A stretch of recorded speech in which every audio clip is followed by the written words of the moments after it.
রাতে ঘুমানোর সময় আমার স্ত্রী যখন আমার বুকের উপর এসে শুয়ে পড়ল, তখন আমি বেশ বিরক্তি নিয়ে ওকে বললাম, সারাদিন কাজ করে রাতে তোমার জন্য একটু শান্তিতে ঘুমাতেও পারি না। এমন ন্যাকামো না করলেও তো পারো, তোমার জন্য কোনো কাজে শান্তি নেই আমার। আমার স্ত্রী তখন বলল, তুমি তো জানো আমি তোমার বুকে মাথা না রাখা পর্যন্ত ঘুমাতে পারি না। তুমি যত যাই কিছু বলো না কেন, আমি তোমার বুকেই মাথা রেখে ঘুমাবো।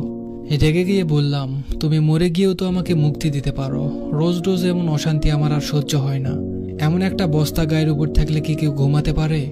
মন খারাপ করে আমার স্ত্রী বলল, আমি তো শুধু রাতের বেলায় বুকে ঘুমাই, আর তো কখনো জ্বালাতন করি না।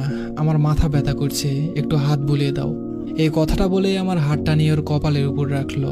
হাজারবার বলার পরেও, এমনকি গায়ে হাত তুলেও ওর এই স্বভাবটা আমি কোনোদিন পরিবর্তন করতে পারিনি। আপনারা নিশ্চয়ই ভাবছেন, আমার স্ত্রী আমার বুকের উপর ঘুমালে আমি কেন এত বিরক্ত হই। আসলে ওকে আমার এখন ভালো লাগে না। আমার অন্য একটা মেয়ের সাথে রিলেশন আছে, কিন্তু কিছুতেই মিতাকে বলতে পারি না। মিতা আমার স্ত্রীর নাম। এমন বেহায়া মেয়ে আমি খুব কম দেখেছি। ওর জন্য রাতে কণিকার সাথে তেমন কথা বলতে পারি না। ঘুমাতে এলে আমাকে ধরে রাখে, গায়ের সাথে মনে হয় খুব গরম কিছু লেগে আছে। মিতার কপালে হাত রেখে বুঝতে পারলাম ওর গা অস্বাভাবিকভাবে গরম, হয়তো জ্বর এসেছে। শীতের রাতে গরম কিছু কার না ভালো লাগে। আমি হাতটা ওর কপালের সাথে চেপে ধরে রাখলাম। ওর কিছু কষ্ট কমবে এই জন্য নয়, বরং এত সময় কম্বলের বাইরে রাখা হাতটা নিমেষেই গরম হবে সেই আশায়।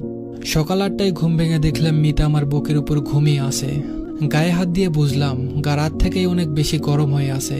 কয়েকবার ডাক দিলাম, কিন্তু কোনো সাড়া দিল না। ওকে বুকের উপর থেকে সরাতে গিয়ে খেয়াল করলাম আমাকে বেশ শক্ত করেই ধরে আছে। তবুও ফ্রেশ হতে চলে গেলাম, কিন্তু মিতার অবস্থা ক্রমশই খারাপ হচ্ছে। তাই ওকে নিয়ে হাসপাতালে গেলাম। ডাক্তার বলল ওর অবস্থা এখন বেশি খারাপ, এখনই আইসিইউতে ভর্তি করতে হবে। কিন্তু আমি ওর জন্য এত টাকা নষ্ট করতে পারবো না, তাই সাধারণ মহিলা ওয়ার্ডে ভর্তি করে দিয়ে চলে আসলাম। অফিসে এসে কণিকার সাথে গল্প জুড়ে দিলাম। মেয়েটা আমাকে ছাড়া কিছুই বুঝতে চায় না। কণিকা আমার অফিসের কলিগ, ওর হাসি মাখা মুখটা যে কোনো পুরুষকেই নিজের কাছে টানতে বাধ্য করবে। তাই আমিও ওর কাছে চলে এসেছি। সারাদিন বেশ ভালোই কাটলো। সন্ধ্যাবেলা বাড়ি এসে ফ্রেশ হয়ে খাবার টেবিলে গেলাম। না, আজ আর এই টেবিলে আমার পছন্দের কিছু রান্না করা নেই। মিতা রোজ সন্ধ্যা হলে আমার পছন্দের হালকা খাবার বানিয়ে দিত, তারপর নিজের হাতে খাইয়ে দিত।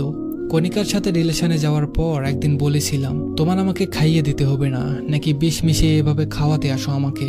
এরপর থেকে আর কখনো খাইয়ে দিতে দেখিনি। রান্না করে টেবিলে গুছিয়ে রাখতো। আজ মিতা নেই, তাই কেউ কিছু বানিয়ে রাখেনি। খাটে গিয়ে শুয়ে কণিকার সাথে কথা বলতে লাগলাম, কিন্তু এখন ওর সাথে কথা বলতে ভালো লাগছে না। সারাদিন মিতার কোনো খোঁজ নেওয়া হয়নি। আচ্ছা, ওর কি জ্ঞান ফিরেছে নাকি ও আর নেই? না না, আমি এসব ভাবছি কেন? আর ও মারা গেলেই তো আমার আর কণিকার জন্য ভালো হয়, কিন্তু মনকে কিছুতেই শান্ত করতে পারছিলাম না। সাথে পেটও বুঝিয়ে দিচ্ছে তার খাবার চাই, কিন্তু এখন বাইরে যেতে ইচ্ছে করছে না। আর মনে বলে উঠলাম, মিতা, আজকে রাতে না খাইয়ে রাখবে নাকি? তুমি আসলেই কোনো কাজের না। দুপুরে টিফিনটাও দাওনি আজ। হঠাৎই খেয়াল আসলো মিতা তো হাসপাতালে ভর্তি। মেয়েটার আর কোনো খোঁজ কেন নিলাম না? সকালে একবার যেতে হবে হাসপাতালে, দেখি কেমন আছে। এখন ঘুমিয়ে পড়ি, কিন্তু শুয়ে কোনো শান্তি পাচ্ছি না, কিছুতেই ঘুম আসছে না। আজ মিতা নেই বলে কি এমন হচ্ছে? হয়তো বুকের উপর কেউ না থাকলে ঘুম আসে না। অভ্যাসটা খারাপ হয়ে গেছে। রাত যত বাড়ছে মিতার কথা তত বেশি মনে পড়ছে, সাথে ক্ষুধাটাও বেড়ে চলেছে। কিছু সময় এপাশ ওপাশ করলাম, কিন্তু ঘুমাতে পারলাম না। উঠে গিয়ে ফ্রিজ খুলে খাবার আছে কিনা দেখতে গেলাম। গিয়ে দেখলাম 2টা চিংড়ি মাছ আর কাল রাতের তরকারি রাখা, সাথে ভাতও আছে। খাবারগুলো নিয়ে টেবিলে খেতে বসলাম। হঠাৎ মনে পড়ল মিতা কাল রাতে খায়নি। আমি ওকে 4টা মাছ রান্না করতে দেখেছিলাম, ভালোই হয়েছে, এখন আমি খেতে পারবো। কিন্তু গলা দিয়ে নামছে না। আগে চিংড়ি মাছ রান্না হলে মিতা আমার পাশে এসে বসে থাকতো আর ম্যাও ম্যাও করে ডাকতো, মানে তাকে খাইয়ে দিতে হবে। চিংড়ি মাছ ওর সব থেকে পছন্দের খাবার ছিল। খাবারগুলো রেখে ঘরে চলে এলাম। হঠাৎ মনে হলো কেউ আমার বুকের উপরে এসে শুয়ে পড়েছে, কিন্তু না, কেউ নেই। মিতাকে খুব দেখতে ইচ্ছে করছিল। ফোনটা বের করলাম, কিন্তু এতে মিতার কোনো ছবি নেই। কণিকা সব ডিলিট করে দিয়েছিল। কিছু ভালো লাগছে না, তাই বাইক নিয়ে হাসপাতালের দিকে রওনা দিলাম ওকে দেখে আসবো বলে। কিন্তু হাসপাতালে গিয়ে জানতে পারলাম এত রাতে মহিলা ওয়ার্ডে কোনো ছেলেকে ঢুকতে দিবে না। কিছু করার নেই বলে ডাক্তারের কাছে ওর খোঁজ নিতে গেলাম। ডাক্তারকে বললাম সকালে যে মেয়েটাকে ভর্তি করানো হয়েছিল তার কি অবস্থা। ডাক্তার বলল ওনার অবস্থা খুব খারাপ, শরীর কোনো রেসপন্স করছে না, স্যালাইনও টানতে পারছে না শরীর। আইসিইউতে না রাখলে যে কোনো সময় খারাপ কিছু হতে পারে। বললাম তাহলে তাড়াতাড়ি আইসিইউতে রাখার ব্যবস্থা করুন। ডাক্তার বলল এখন আইসিইউতে কোনো সিট খালি নেই, আপনাকে অন্য কোথাও দেখতে হবে।